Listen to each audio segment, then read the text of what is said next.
Hey guys, it's Melanie. Welcome to my channel. Today I have a massive unhaul for you, so stay tuned.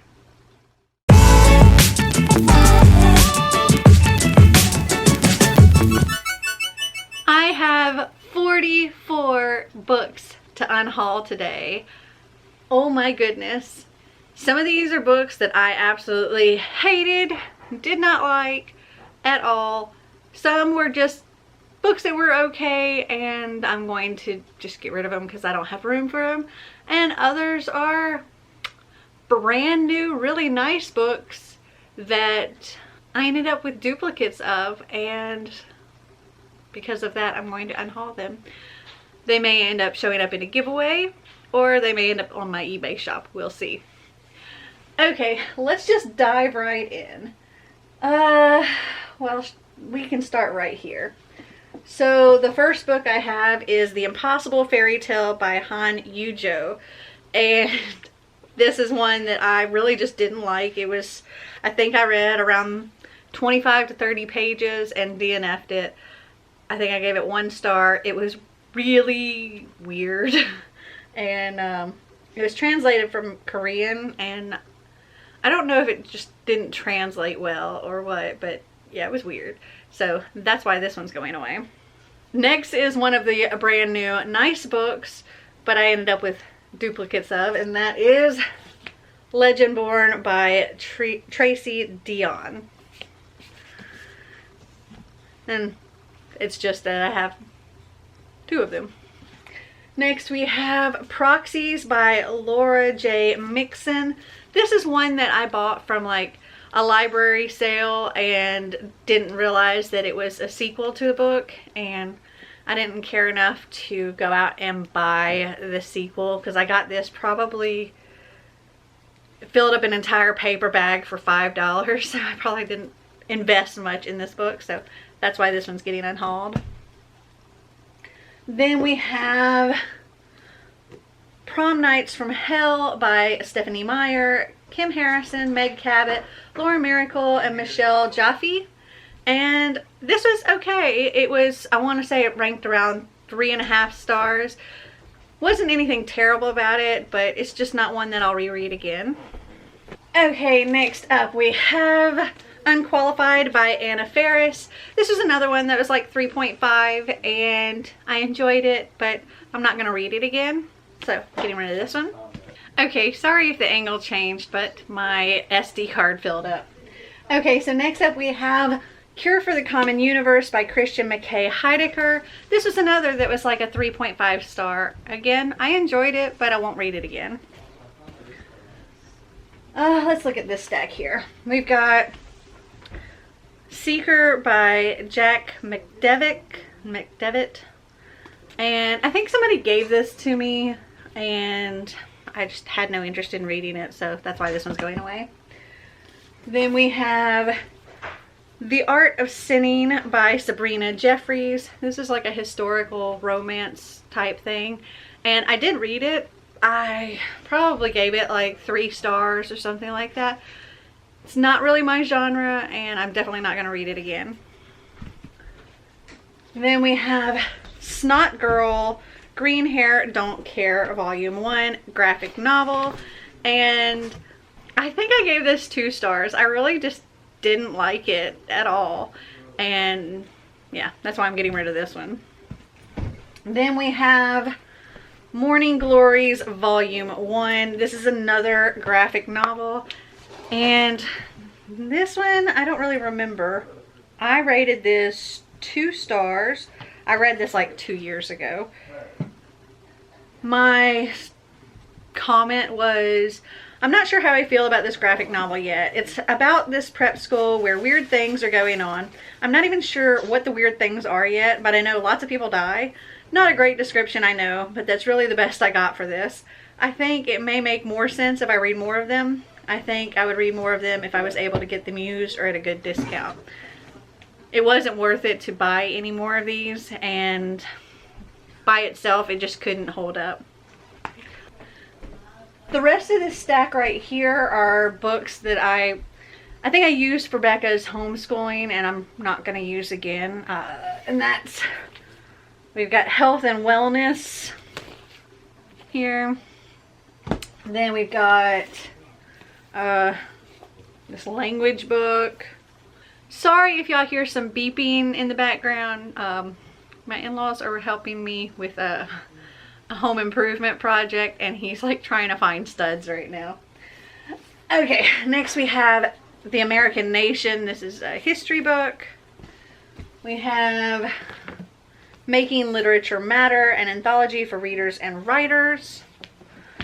And we have Adventures in American Literature. Let's see, then let's go up here.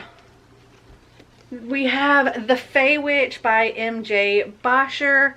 I read like halfway through this, and I believe I gave this 2 stars.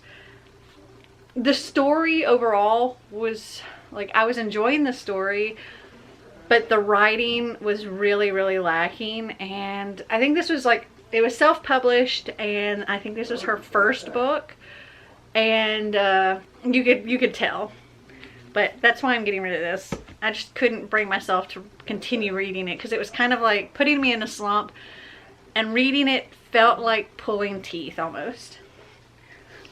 Next we have Scary Stories Treasury, 3 books to chill your bones, collected from folklore and retold by Alvin Schwartz.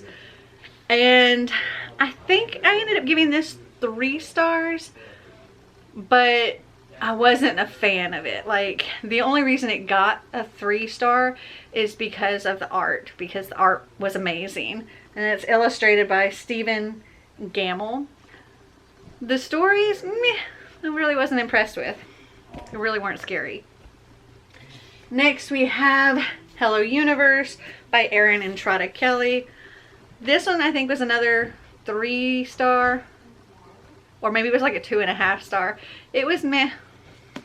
Then we have Scan and Burn by Walter Drury and Sarah Fine. And I vaguely remember reading these. I didn't end up actually putting any rating in Goodreads, and I can't really tell you anything about it. I would just say it was probably something that rated in the middle, and I knew I wasn't going to read it again. Okay, next up we have Lying in Wait by Liz Nugent, and this book I did rate on Goodreads, and I kind of remember what happened in this book. I ended up giving this 3.75 stars, and I wrote, I'm freaking reeling over the last few chapters of this book. When I started to see what Lydia had up her sleeve, I literally wanted to throw this book across the room. I was so mad. I honestly can't decide if I like the book or hate it. One thing I can say for certain is Liz Nugent knows how to write a twisted mind. I think I would give this book a 3.75. I think I did the 3.75 because it was like, I really liked the book, but I was infuriated in the end. And it was one of those, it deserves a good rating because it could infuriate me so much, but again, it wasn't one that I would read again. And that infuriation was almost like, it almost was a hate towards the book. So it was interesting rating this one. Next we have The Death of Miss Westaway by Ruth Ware. I know this is a popular book and some people absolutely love it. I have loved other Ruth Ware books, and I didn't dislike this one. It was just an okay one for me, and one that I knew I wouldn't read again. Next we have Unbreakable and Unmarked. These are books 1 and 2 of the Legion series by Cami Garcia, and I didn't rate these, so I'm gonna guess these were probably like in the average rating and just not ones that I would read again. But I don't really remember anything about them. They didn't stick with me at all. Okay, let's go to this side over here. We'll start with the ones on the bottom. We have The Tale of the Body Thief by Anne Rice. I just lost interest in reading this, and I don't think it's the first book in the series. I think The Interview with the Vampire is, but I just really wasn't interested anymore, so I'm getting rid of that. We have Apple and Rain by Sarah Crossan. I think this was another in the middle one. My review for this one says, I would give this book a 3.5 if I could. I enjoyed it. In a way, it is a very sad story, but at the same time, it's also a happy, and heartwarming story. So our main character is a 13-year-old girl named Apple. When Apple was 3 years old, her mother left her with her grandmother so that she could go to America to pursue her dream of becoming an actress. Even though she was only 3 when it happened, Apple never forgot that day, and year after year, she yearned to have her mother back. Then, after being absent for nearly 11 years, her mother returns and Apple is over the moon thrilled. She wants nothing more than for her mom to be happy with her and proud of her and to never want to leave again. Apple agrees to move in with her mother and discovers that she has a 10-year-old sister named Rain. Apple's world is flipped upside down, and things she thought she wanted, she might not really want after all. And so that's what I rated that. And again, that's not a bad book. It's just, if I rate it below a 4, I don't think I'm going to read it again. And I don't have room to keep every book.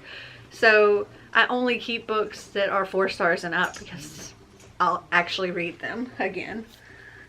Next we have Darcy Swipes Left. I actually really love, this is by Jane Austen and Courtney Carbone. And I've loved these little emoji retellings of these stories. They're super cute. They're told in like text and emails and things like that. But I'm just not a fan of Pride and Prejudice. And I'm not gonna read this one again. Next we have, I think this is all part of the same series here. We have Specials by Scott Westerfield. We've got Pretties, we've got Extras, and we've got Uglies. And I read the first book, and I can't remember if I read the second one or not, but here's what I said for the first book, which is Uglies. I would give this book a 3.25. Throughout the first half of the book, I thought of DNFing it several times. I just wasn't getting that into it. It just seemed very shallow. I asked someone who read it if it gets better, and they told me it did, so I kept going. As the book went on, it did in fact get better, but not enough to get a higher rating. It was just okay. It's about this world where everyone is considered ugly until they turn 16, at which time they can have surgery to become a pretty. Tally is ready to become a pretty, but when her friend Shay runs away, Tally is denied the surgery unless she helps them find Shay. Only thing is that once Tally finds Shay and learns a few things about what's really going on, she doesn't think she really wants to become a pretty after all. It wasn't a bad story, but it wasn't great either. It felt very thin and kind of weak to me. Next we have a Trap Jam by Stephen Barwin. I think this was another one in the middle. I wrote, this is about a 16-year-old girl who wants to grow up a little too fast. Being in a high school band isn't good enough. She wants something more. She auditions for a band and gets in, but lies about her age and pretends that she is actually a college student instead of a high school student. Next thing you know, she's a 16-year-old alcoholic that's failing school and in a seriously abusive relationship. The story was well written, but it was just missing something for me, and I gave it 3 stars. Then we have The Upside of Unrequited by Becky Albertalli. I can't remember what I gave this, but this is the second book in the Simon verse, and I loved the first book, and I remember thinking that I think Leah and the Offbeat was pretty good too, but this one I was less than impressed with. I gave this one a 3.5. This is a really cute story. Molly has had 26 crushes, which all result in nothing, but one day her sister meets her dream girl who just happens to be friends with this super cute boy that Molly sees as instant crush material. The only issue she seems to have now is her geeky but cute coworker who also turns out to be pretty crush-worthy. Molly has also crushed after one guy at a time, and now she is totally confused because this time she wants something more than just a crush. I might have given this a higher rating if it hadn't been for all the foul language. I don't mind cursing, but if it's every other line, it just becomes annoying and really took away from the story for me. I think I would give it a 4 if it weren't for that. And I do remember reading this and I was annoyed by that because I don't mind cursing in books at all. But yeah, it was just like constant. And that just, it really took away from the story for me. Next we have, oh, this was a book I think that was for Becca for school. It's The Yearling by Marjorie Kennan Rawlings. I've never read it, but yeah, this was just a book for her. Okay. Oh, this book here is another one of my, it's a brand new book and I just ended up with 2 copies of it. We have Inciderary by Zordea Cordova. So, nothing wrong with that one. I've just got 2 of them. Then we've got It by Stephen King. Xander, a long time ago, wanted to read this, and he was reading along while listening to the audiobook, and he listened and he went through this for like hours and was absolutely 100% bored out of his mind and was not frightened in any way, and he totally lost interest. And I personally have no interest in reading this book, so we're getting rid of it.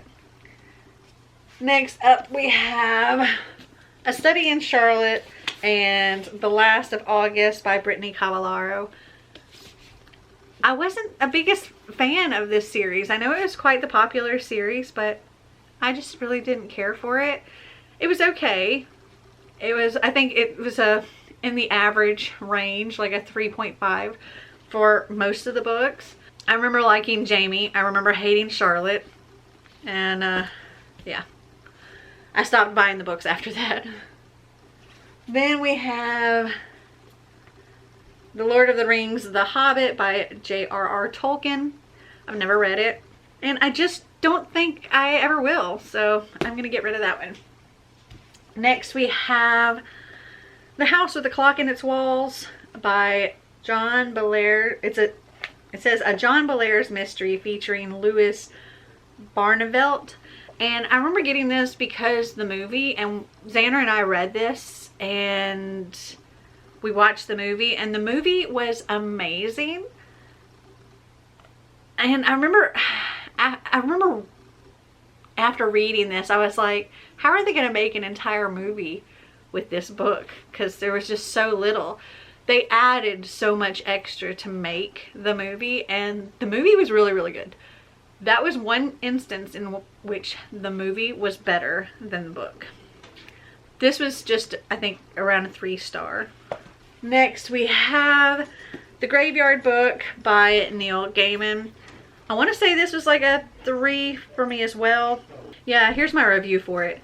To me, this was just okay. I didn't dislike it, but I also didn't love it either. It kind of felt a bit drawn out. It was like it was a short story that was made into a much longer story without really adding more to the story, if you know what I mean. Anyway, it's about this boy whose parents are killed, and he manages to escape the house and makes his way to the graveyard. The man that killed his parents goes looking for him to kill the boy too, but when he goes to the graveyard, the ghosts there protect him. He is then raised by the graveyard by the ghost and the caretaker until one day he finally meets the man who killed his parents. And yeah. Next up we have The Crucible by Arthur Miller. This is actually like the play, I believe. Yeah. And it was just okay. So I want to say that was another middle of the road one. Then we have The Other Woman by Sandy Jones. For this one I said rating this book was a bit tough for me. For most of the book, I thought I would rate it a 4-star because of how much I was enjoying it. It reads really fast, it was really well written, and quite entertaining. When I would pick it up to read, I wouldn't want to put it down. However, the last few chapters dropped the rating for me. I would say that I give this book 3.5 stars. I wasn't really a fan of how the last few chapters went, but I do feel like it still deserved a decent rating because I did enjoy most of the book. And then the last one I have here is P.S. I Still Love You by Jenny Han. This was another one that I got from the Friends of the Library sale. and I've since bought a paperback copy of the entire series, so I don't need this one. So those are all 44 books that I have to unhaul for you at this time. Have you guys read any of them? Did you like them? Did you not? Comment down below and let me know. Well, I hope you enjoyed this video. If you did, give me a big thumbs up. If you'd like to see more videos like this, click that subscribe button down below. And until next time, remember to always be completely you. Bye!